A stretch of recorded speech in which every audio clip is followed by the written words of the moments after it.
All Hold you right, to it. recording started and you got the floor, Thomas. All right, thank you. So this is a very simple presentation. I've probably done it for a couple of years now about time intelligence and Power BI. It's kind of morphed because there's been some changes in it. But if you don't know who I am, I have been a data platform MVP since 2017. It's been, I think, about 8 years now. I've got eight little discs on my thing. I've been very blessed to be able to speak at a lot of different things. You can see how old some of these are.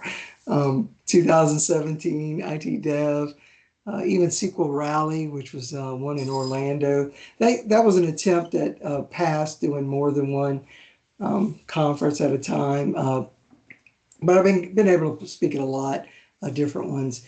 A little bit about me, I was a developer, but I got into database administration, and people would call me a database normalization nut. So if you were a developer, you didn't have your relational database in like third, fourth, or fifth normal form. You got the wrath of Thomas on you. And what I learned was that developers don't care about the wrath of Thomas. They're going to create their own structures no matter what I suggest. So I moved over to data warehousing, and I became crazy about dimensions, which is dimensional modeling, which we're going to talk about a lot in this presentation. And along the way, as a program manager and Warescape. I got Data Vault 2.0 certified, which is another data warehousing structure, which actually you build a virtual data marts on top of its structure. So it kind of goes with dimensional modeling. So I like to say that I'm a retired developer. So I developed in COBOL, RBase, DBase, Fox Pro, Visual Fox Pro. I also did VB 3, 4, 5, and 6. And right when .NET got started, I did the original ASP before .NET, but then never really continued as a developer and went over to be a DBA. So I consider myself a retired developer. On Twitter, you can follow me at the Smiling DBA. I smile a lot. My mom was a smiler, so I kind of inherited that from her. So if you want to find me, just go to your favorite search engine, Bing or Google, and type the Smiling DBA, and you could probably follow me. I have a blog and a Gmail out there. I did join Blue Sky when Twitter kind of went off the rails. So if you want to get me on Blue Sky, it's actually Power BI Dude, not the Power BI Dude. And the reason I really became an MVP was because I volunteer a lot with our local user group in Baton Rouge. We have a .NET or developers user group, a SQL Server data user group, and even analytics user group. They've all consolidated in something called the Baton Rouge user groups now. And we've done SQL Saturday since its beginning, like maybe the second year that SQL Saturday was out. They started in Baton Rouge. If you ever watch Guys in a Cube, the guy Patrick LeBlanc started the SQL Server user group in Baton Rouge, and he started the SQL Saturday. And it's been William Assis and now a guy named Kenny Neal pretty much run the show on it. But we've had two BI editions, and I helped chair those in 2020 and 2022. So what are we going to talk about today? We're going to, what is time intelligence? We're going to look at an import model. We'll talk about the date table. We'll create some DAX measures. We'll display these in a visual, really just a table and then a matrix. And then we'll look at some, quote, other options that are available, including calculation groups to help consolidate this stuff. So what is time intelligence? Well, you can do date calculations within a measure I call it a tabular model. I think they call it a semantic model today. Before Power BI was out, there was something called analysis services, which it still spins up as a local service on your machine when you open the Power BI desktop. Basically, that engine has functions where you don't have to type SQL. There's date functions. You don't have to do subqueries or CTEs. Things like year to date, quarter to date, month to date, previous period type functions, the date tables, and what's considered a star schema. And why would you need this? Well, I'm going to just show you some scripts here. And, this is if your boss comes to you one day and he or she says, hey, I need you to create a report, some by year, whatever the sales were for that particular year. And you'd write some T-SQL here. You would you would create, this year function, this month function. You do the group by those from some table, and you do a sum. So that would be a typical query that you would run. You'd run it, and the next day you come up to you say, "Wow, that was beautiful. Can you add the month to it?" So you create a new query, you add the month, and they're like, "Well, that's really good, but I don't want the month. I want the category name." So you join it with another table, and then you get this, continuously. A request for more and more group buys in a SQL statement. Well, Power BI kind of eliminates that, or tabular model eliminates that. And in addition to it, you can do things even more beyond that, just simple sum, to do measures, to do time intelligence. So, you're looking at getting rid of this, using of year and month functions, using the sum, from a particular, in this case, we created a view called view internet sales to kind of join everything together in a group by. We have these functions in a group by. And if you ever look at execution plans in SQL Server, it gets more and more expensive as you add these things to it. So what we're going to do is we want to eliminate that sort of stuff. When I originally wrote this, there was only two types of models. There was an import and a direct query. Today we have composite models and even direct lake, which is sourcing data from a Fabric instance, a lakehouse, or a warehouse. But through all those, still import is still faster. Direct query or one lake is you're looking for near real time. I'm not going to call it real time. I'll call it near real time. But the time intelligence is all the same. If you have your date table, you can use those functions no matter what type of model it is. The nice part about this, though, is when you have this date dimension, it's considered a conform dimension. So when you have a conform dimension, you could have multiple facts joined to it. And it don't matter if you have a measure in reseller sales and a measure in internet sales, you can put them together with the year or this hierarchy, and you can get the same, you can get results without having to put two different tables or two different visuals on your display. You can place those measures together. There can be different type of aggregates. This is dimensional modeling. Conform dimension, you'll hear a lot. I hear a lot today more of star schema and not the word dimensional modeling. You can go look it up. The Kimball Group, 20, 30 years until Kimball retired. There's still another group that spun off from that, and dimensional modeling is still useful today in creating data marts, and they're very, very useful for the structure of the semantic model within Power BI. So let's look at what we have to do to build that model up. So I'm going to go to a Power BI desktop. I've already got my connection in here. I'll grab one table, sales territory, just to show you what I'm doing. I'm just connected to a database out there on the internet in an Azure VM.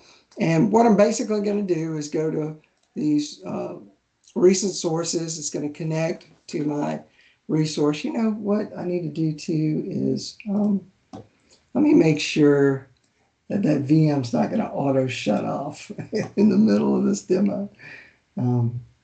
Just give me a second.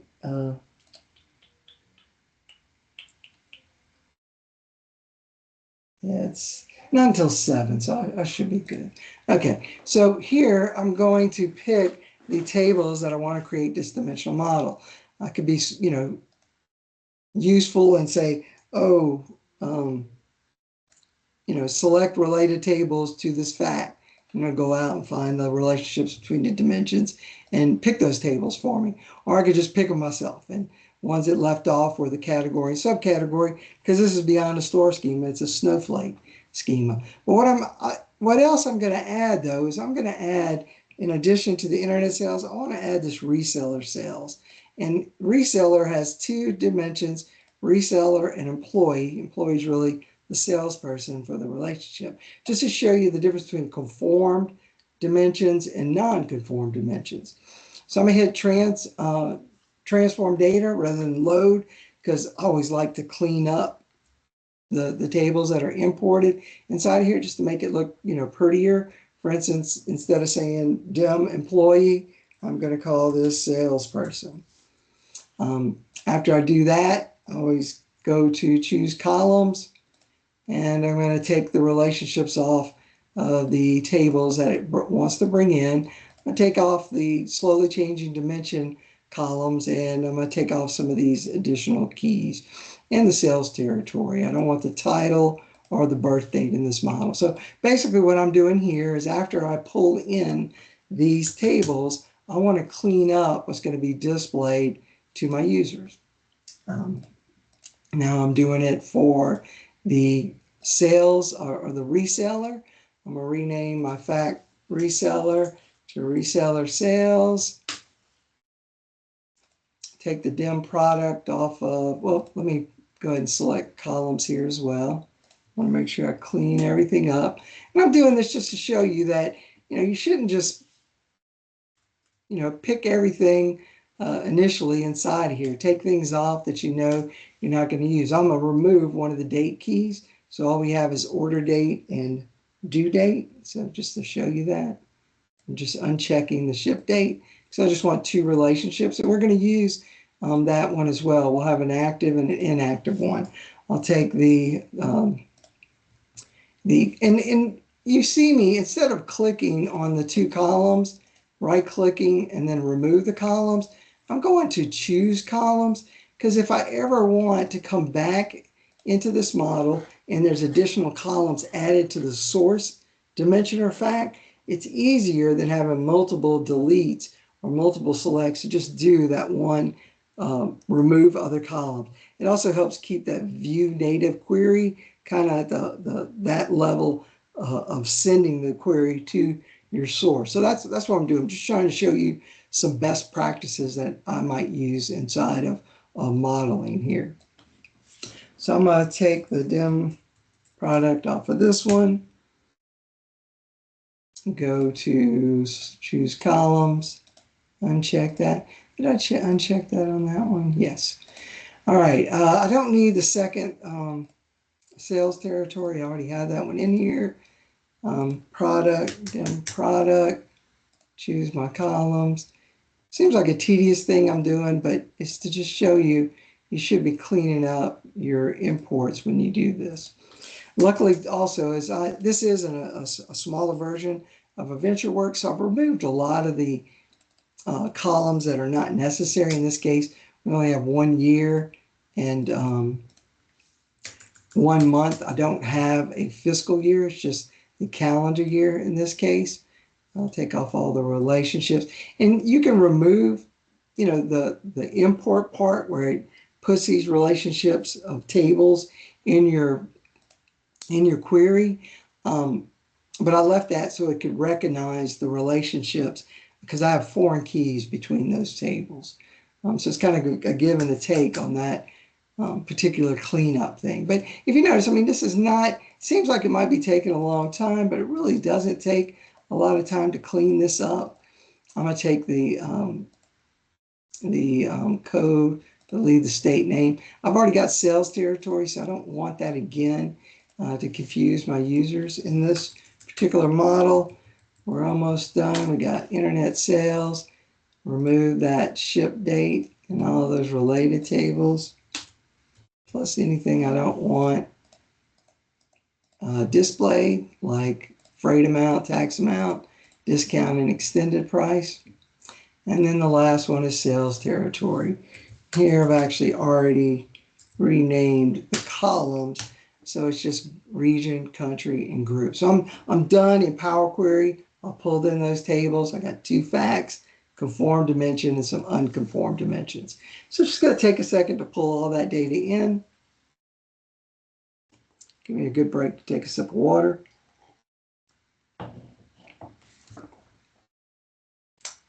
I guess if y'all had any questions during the presentation, y'all can ask them. I'm not afraid to answer them. All right, it's in here. So the next thing I want to do is I want to go to the model view, and I'm going to make it real small at first because all my tables are spread out. I just want to kind of bring those into the mix here. I wish I could just multi-select, but you got to pick them one at a time. Not too sure why they're all spread out so far, but We're going to move those around. Wow. It really tossed them around this time. The reason I'm going to do that is I want to show you what the dimensional model looks like. So here we have internet sales and we have reseller sales. The conformed dimensions are the ones that exist in both. The ones that unconformed are the ones that don't. So we have the date, we should have sales territory, which is in both, and we should have product. The reseller and salesperson just have a relationship with reseller sales, and our customer has the relationship with internet sales. So, another thing you have to be cognizant of is that these two sale things are broken up because they have different dimensions. But right in the middle is our conformed dimensions.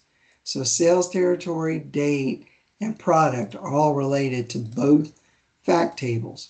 The subcategory and category are related to product that would produce your snowflake in your star schema.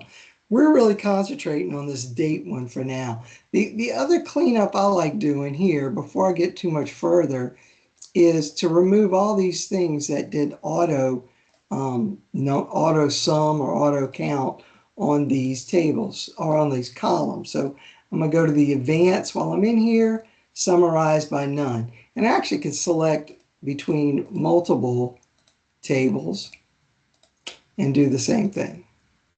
So I'm cleaning up this auto. There's supposed to be a new discourage implicit measures, which is basically what's going on here. But I'm just trying to turn off those to any of the auto sums. I don't want those in my thing. Now, got a couple more. Let me make sure I get them all out. And I don't want to have any implicit type measures. So if those are ever pulled out on the screen, and I can show you why. If I go to the report view and I click on date, on year, I get the actual year in a table. If that thing is auto summed,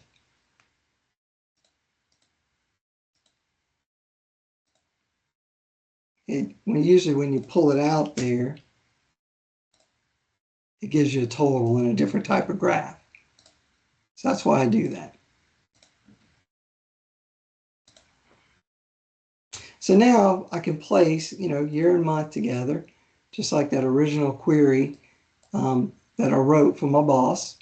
But now I need a summation. So I'm going to go right click on internet sales, create a new measure. I'm just going to call it IS for internet sales, just so it's shorter. You also see the IntelliSense, how well it works there.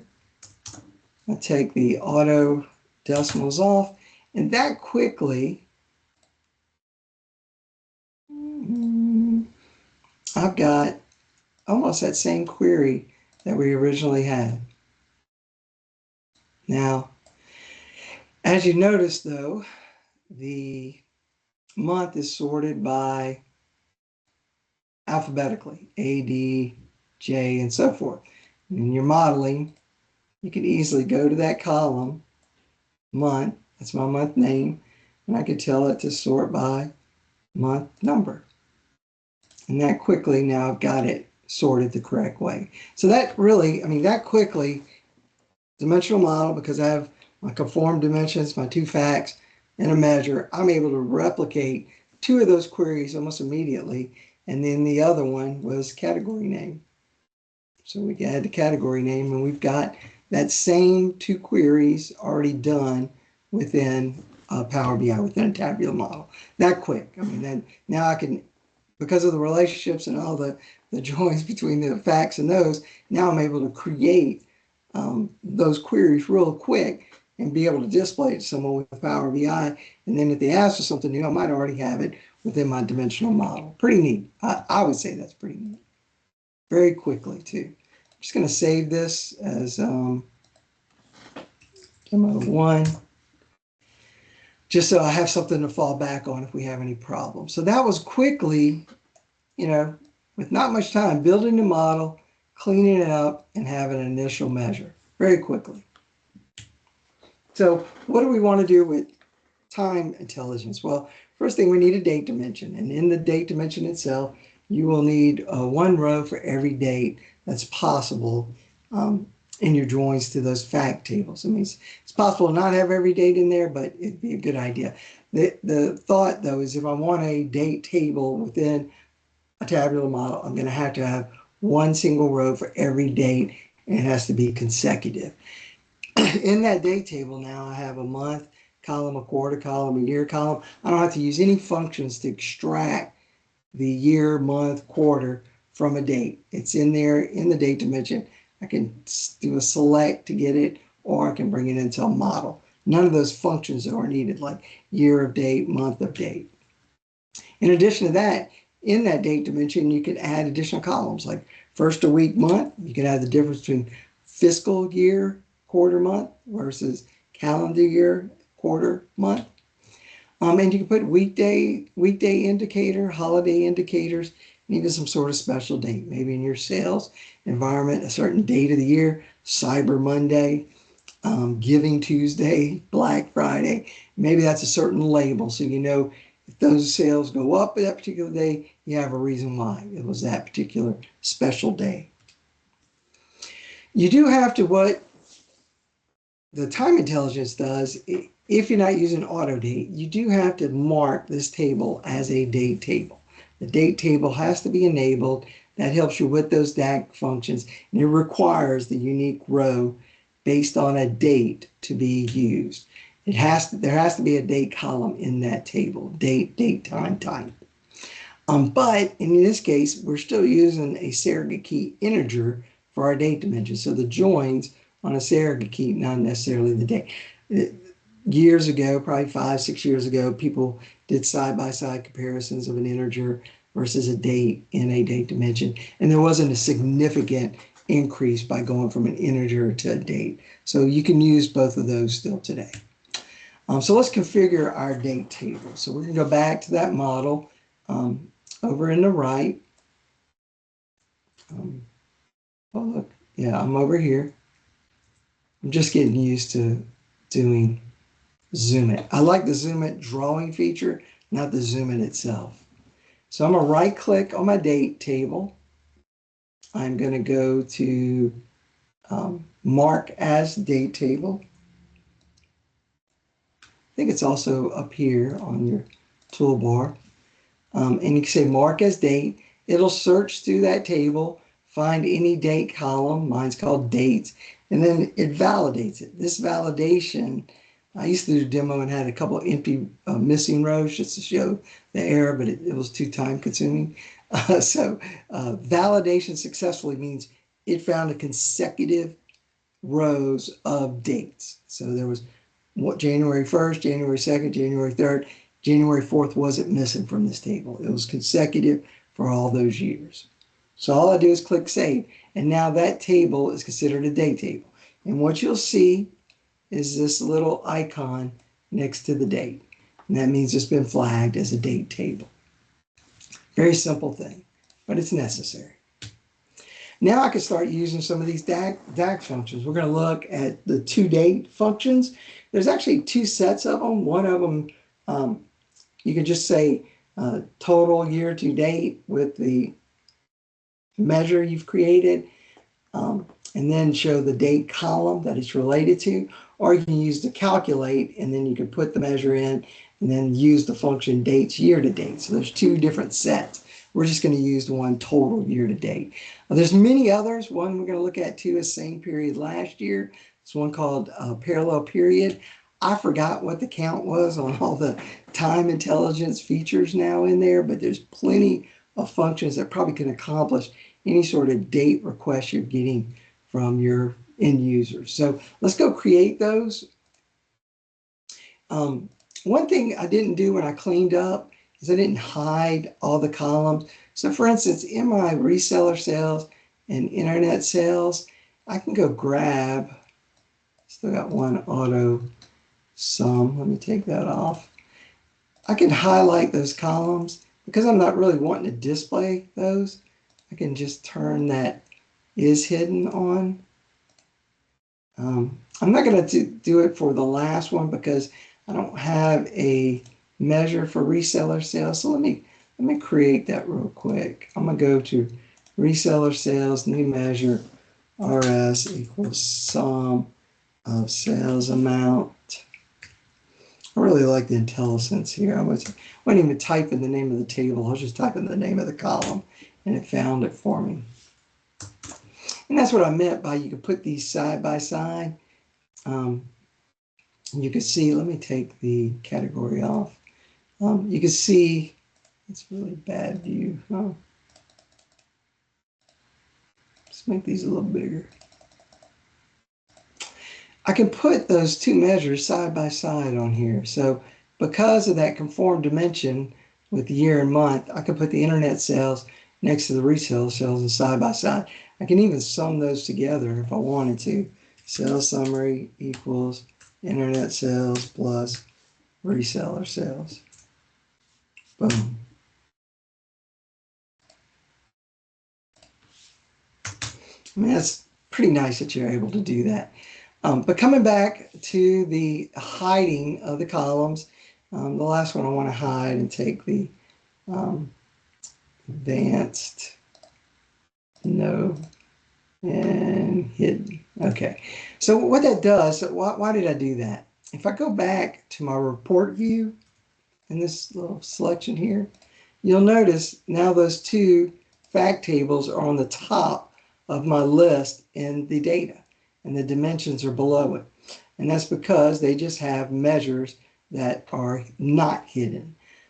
Some people create their own underscore measures table and put all their measures in there and then create folders and do it. That's fine. I'm not against that. I'm just trying to show you what this will accomplish. But once I unhide one of those columns, it's going to become visible again. And some people have to unhide it because they have columns in their fact table they slice and dice with. If you're looking at dimensional modeling, if you go to Kimball's group, you can create junk dimensions with all those attributes in a fact and try to separate them into a dimension. I'll let you go look up that yourself. It's called a junk dimension. And there might be another term some people call it too. Junk is kind of like when you get all the attributes and you take the unique combinations of all of them, put a hash key there, and then the hash key becomes joined to the fact table. I've done that in the past and it works very, very well.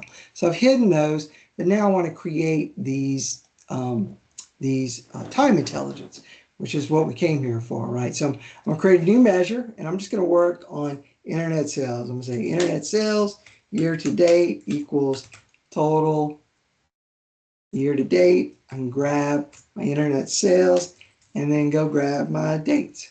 And that quickly, I have created a year-to-date value. Oops. What did I do? Oh, not quite got it right. There we go.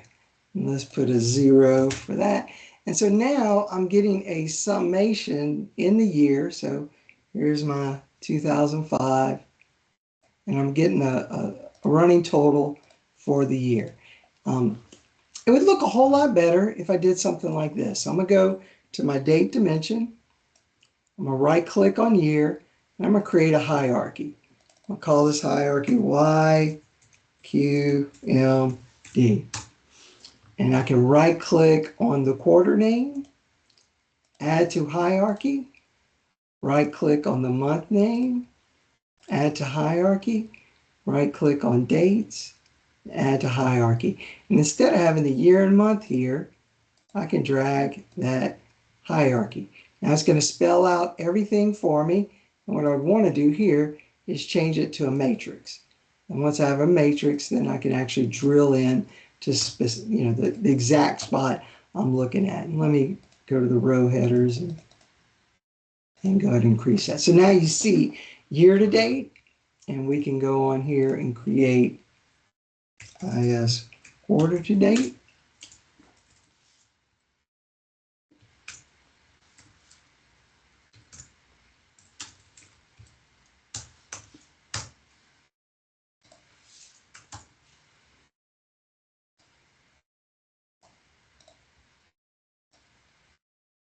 I'm just adding it to the display, and also we'll do IS month to date.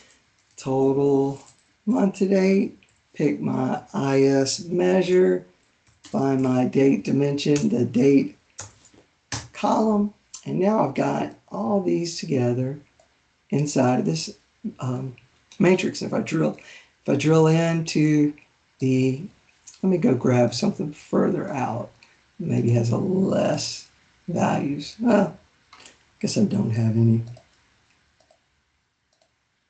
Okay, well, there's the 13th through the 31st. So here I can see my, let me take the 0, the auto decimals, and you can see that they're equal across until you get to the quarter or to the next month.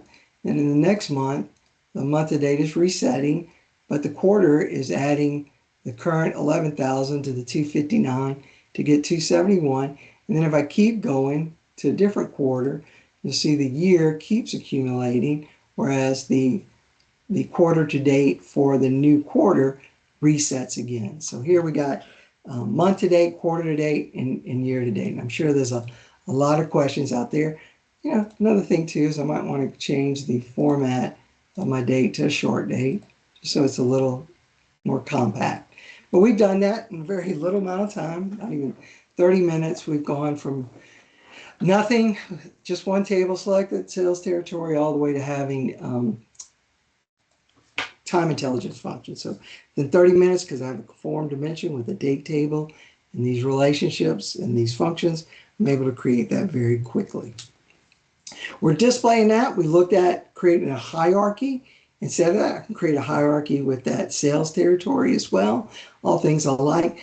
We haven't looked at this yet, but there's actually two different relationships between our internet sales and our date table, as well as resellers. We got order date and due date, and only one of them could be active. So we're going to look at that in just a second. But you can use a new measure to use relationship to get that out.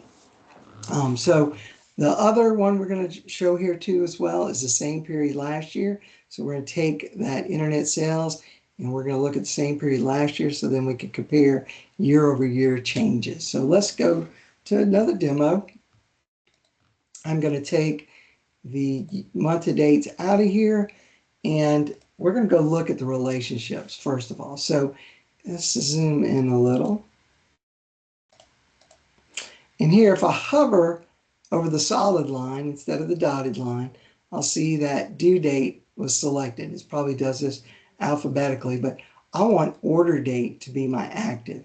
So first thing I have to do is double click the relationship, say make this relationship active, no, and then go change the order date for it to be the correct one. Same thing for reseller sales.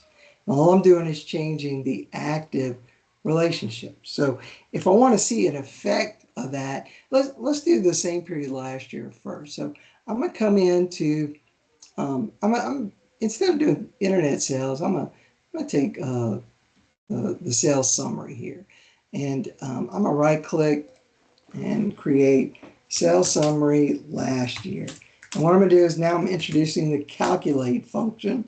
I'm using the calculate because I need to go grab an existing measure, and I want to change its filter context to a same period last year date. So that function now will change the filter context. So instead of filtering by the year I see on the screen, it's now going to filter it by the previous year data. So I'm going to take the 0 off of it, kind of zip all these guys up, and I'm going to add that to my display. And now you'll see that oh, I picked the wrong, yes, I picked the wrong measure, SS, yes, all right.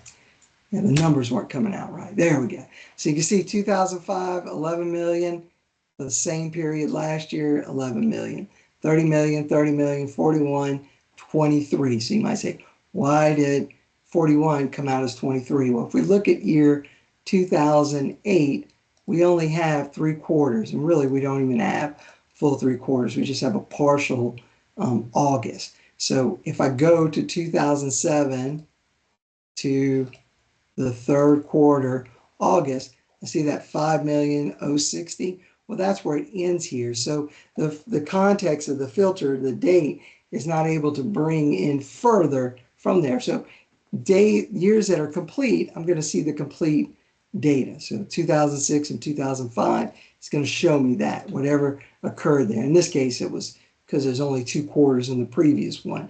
But the 2006, 2007 should report the same, but you'll see a discrepancy when you don't have a full year in the next one. But you see, though, since I'm using the same period last year, if I go to a quarter and a month, it still reports that accurately for me. So that's our same period last year. And what can we do with that? Well, I'm going to create another measure called SS year over year.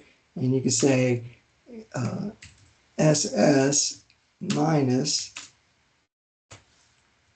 SSYL. Is that going to come out? Yeah. All right. So I can look at the difference between those. Nice. And then I can also do a SS year over year percent. So I can take that difference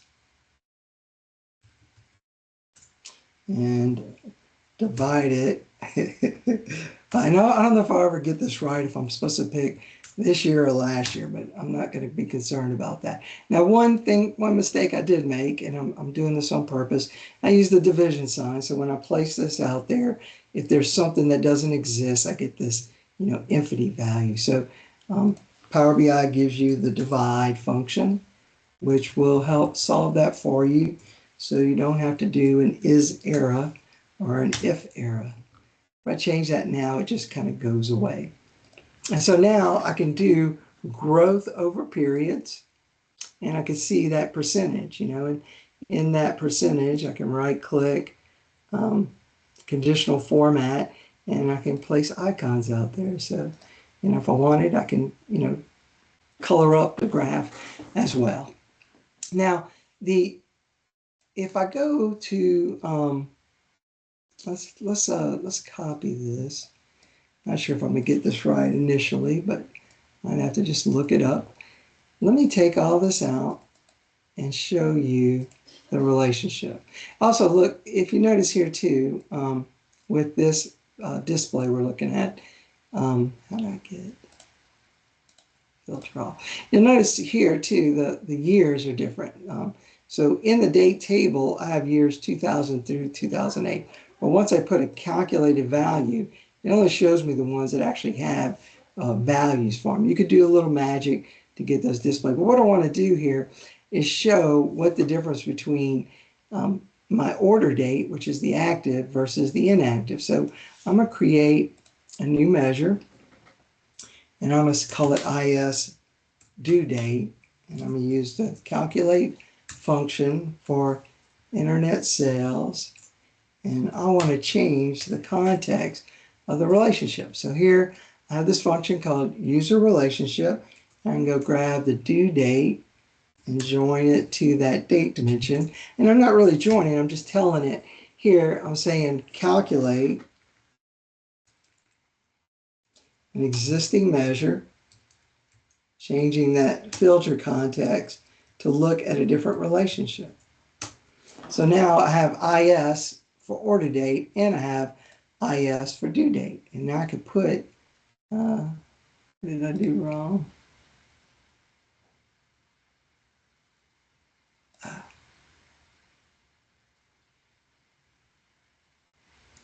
Relationship. Did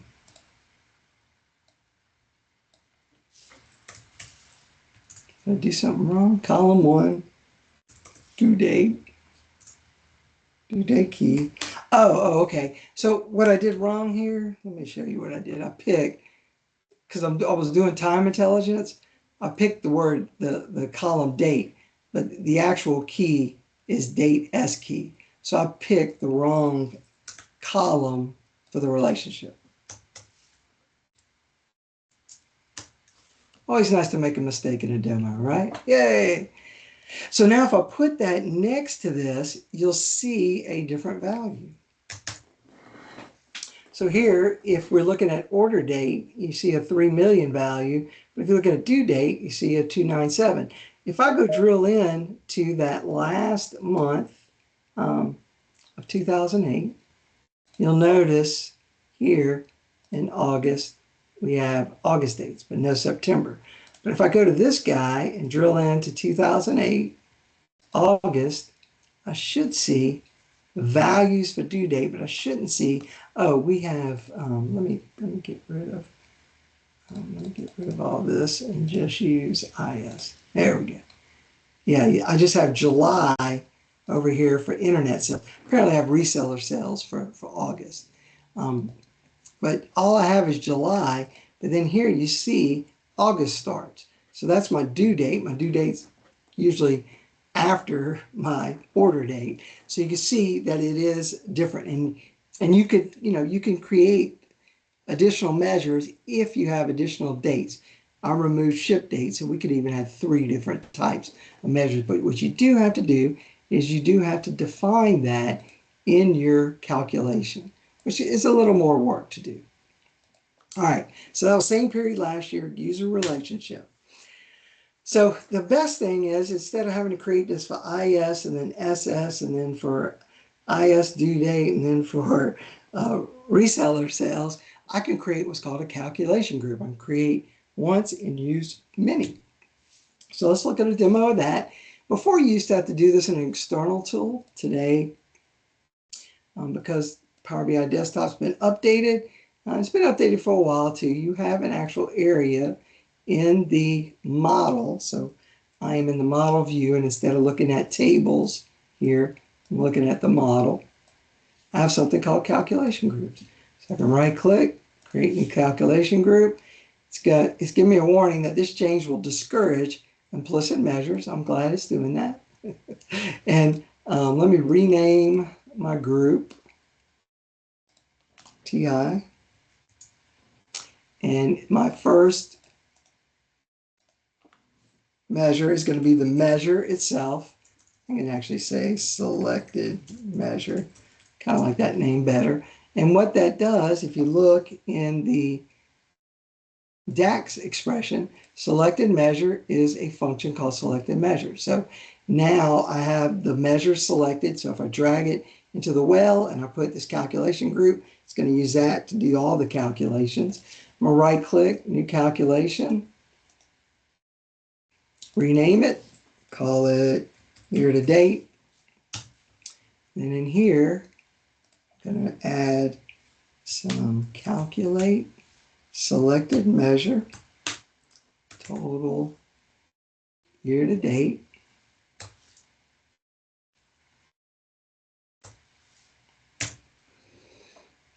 Too few arguments. What did I miss? Oh, dates.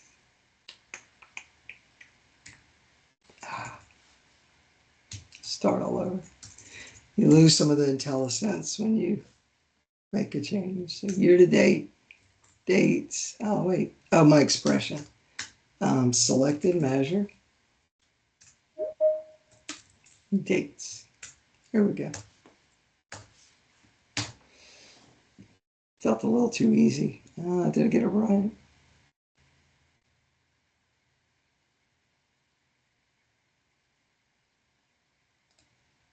All right, so this is why I have backups. Let me see if I'm getting this right. Yeah, I generally don't like typing during demos for that reason. Yeah, I love demos. I'd rather show demos than not show demos. Let's see if it's in this guy. So my selected measure total unit should be. Oh, I'm using calculate. Yeah. What I'm gonna have to use is dates. Date, year to date. So when you use calculate, you gotta use, you know what? I don't even have to do that. What am I doing? I don't have to use calculate. I'm just say total year to date is selected measure, comma, dates. Yeah, I was making that way too complicated. So there's my year to date. And this one will be month to date. Yeah, much easier. Selected measure, comma, dates. I'll do one more just to be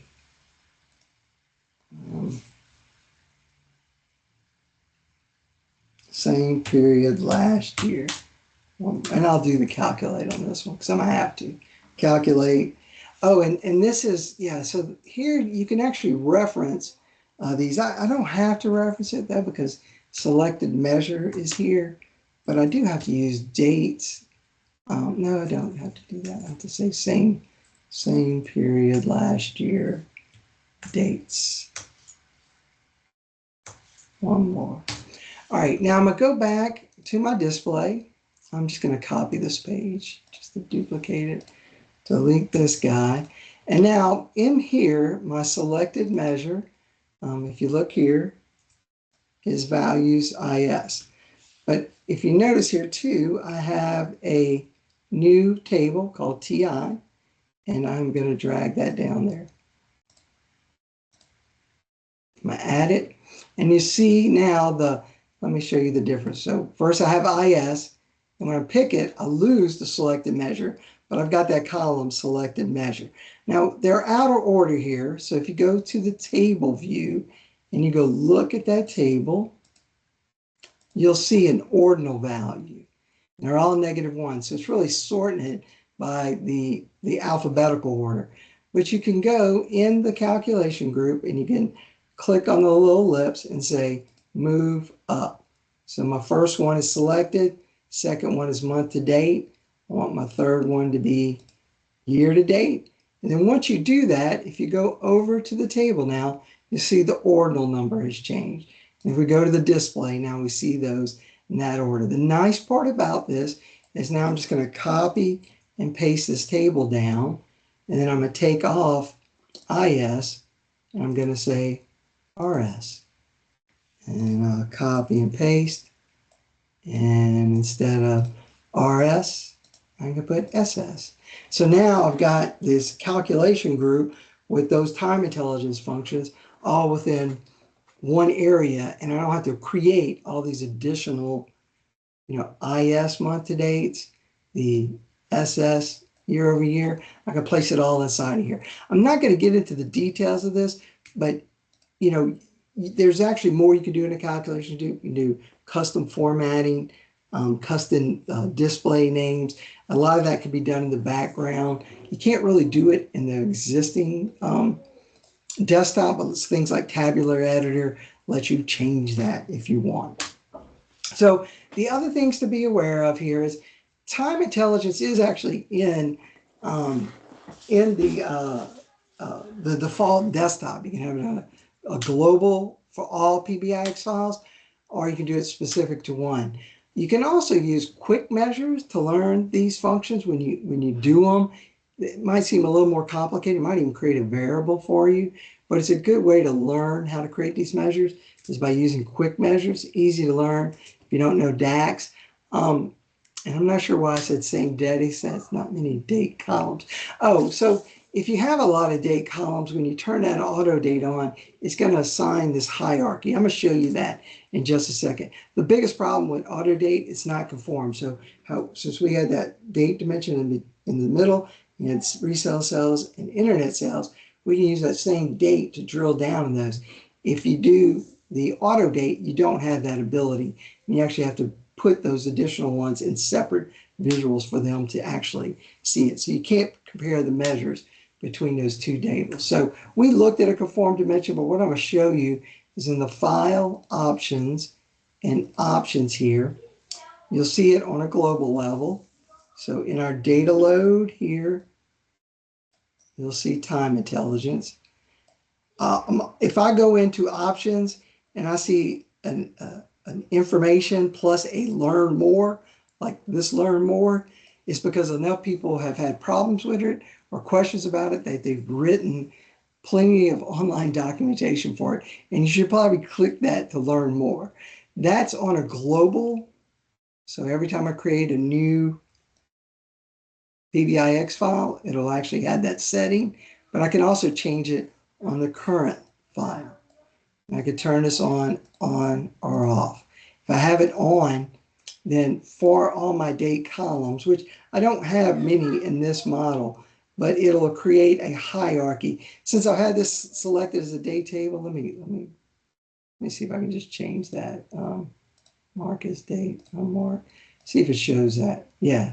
You see how it does this little hierarchy? So for every date column, I would get this hierarchy, but it's a hierarchy specific to that table. So if I had a date and resellers and a date and internet sales, then it's going to create separate hierarchies for each one of those. I don't want that. I want to have this as my date table so I can have that conformity between my different fact tables. Hey, So just, Thomas, hey, Thomas, Thomas. yeah, you have a question? Sure. Yeah, Thomas, I think you just answered my question right there, because when you created your date hierarchy, 15 minutes ago, Yeah. I thought that only worked when you had the auto date turned on, but that's not correct. No, you can create your own hierarchies. I can go to the sales territory. I can right click on group, create hierarchy, and there's in dimensional modeling, you have natural hierarchies and then you have user hierarchies. This is kind of like a user hierarchy. I can go all this, sales territory, and I can add the country and the region to it. So I can create as many hierarchies as I want within a table. You can always do that. It's always been in the tabular model. The hierarchy you see when you have auto date is just something created behind the scenes by Microsoft in the tabular model. But you can't use that in conform. It's only going to be used for that one date. Now, if we have a date dimension and that's the only date that we're using, and we're using surrogate keys, which are integers to join, then it doesn't matter. You could use that. But when you have your own date table, you're able to specify your own attributes in here. So you can do things that auto date's not going to do for you. Auto date's in there for the Power BI is out to the masses. So it simplifies some functions that people normally use, and that's why it's there. I would say turn it off and create your own date dimension. That's just a good dimensional modeling best practice. Well, thank you. You're welcome. Thanks for the question. So that's our conform, and that's it. There's some new stuff with new calendar tables. It's still in preview. You want to put this in the demo to kind of confuse people, and also I don't like using too many preview features to demonstrate because they can change. But again, my name is Thomas Leblanc. You can reach me on Blue Sky, Power BI Dude. If you want to get on Twitter, the Smiling DBA, I'm not on there too much. I do have a blog, maybe once every month or two, a blog at thomas-leblanc.com. You can email me, thesmilingdba@gmail.com. That's usually the user group. Go out and do a talk place where people ask me questions, or I can keep it all consolidated inside of one email address. And then if you get on LinkedIn, I think I post more stuff on LinkedIn than I do Blue Sky or Twitter. And that's it, unless you'll have any more questions.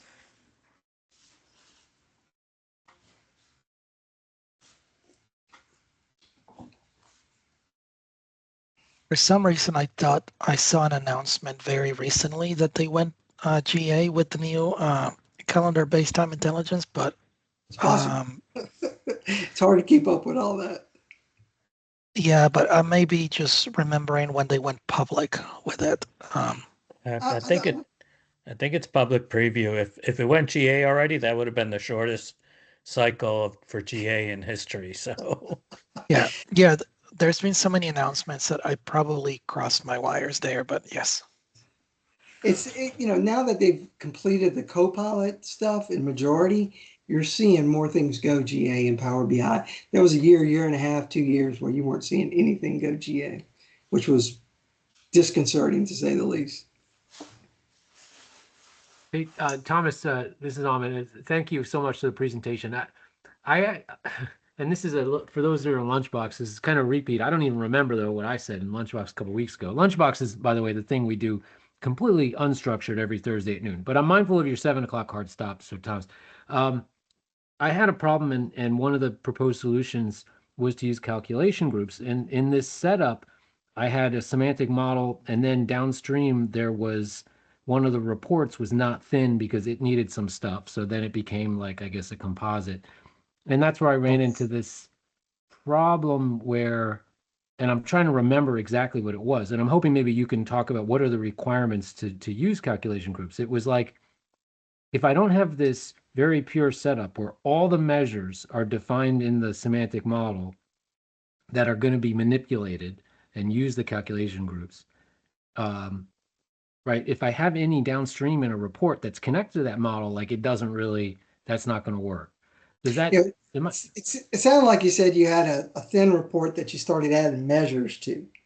well, and then that thin report was no longer thin because I had to, whether it's field parameters or, Yeah. just little things that you have to do, that it ends up losing its thinness, Yeah, I don't know the requirements behind calculation groups, but if you email me, thesmilingdba@gmail.com, I'll find that answer and send it to you. I'm gonna actually hit you up on LinkedIn if you don't mind. That's fine. Yeah, that's fine Okay, too. cool. Thank you. It'd be nice to research that. I used calculators a long time ago, and then doing this presentation, it came back up to the surface. But No worries. it's an interesting thing. I enjoyed it, and I'm glad now they have it at least in the desktop, so you don't have to use an external tool or some. You had to like script it out in this create table, or this DAX table function, which was kind of funky, but now I think it's more settled in. Yeah, and There's it's certainly limitations to it too.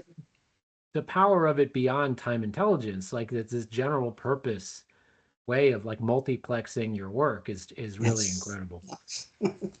Very, very nice. And it's simple. Before in the MDX world, you could do stuff like that, the multidimensional cube world, but it was very difficult and you had to know MDX like really well. And that's what brought the tabular model in, was because of the complexity of MDX and DAX. Even though it is kind of complex, it's a whole lot easier than what the MDX alternative used to be. Thanks again. You're welcome. All right. Thank you, Thomas. You're welcome. Gonna go ahead and stop the recording in case anybody wants to ask any questions outside of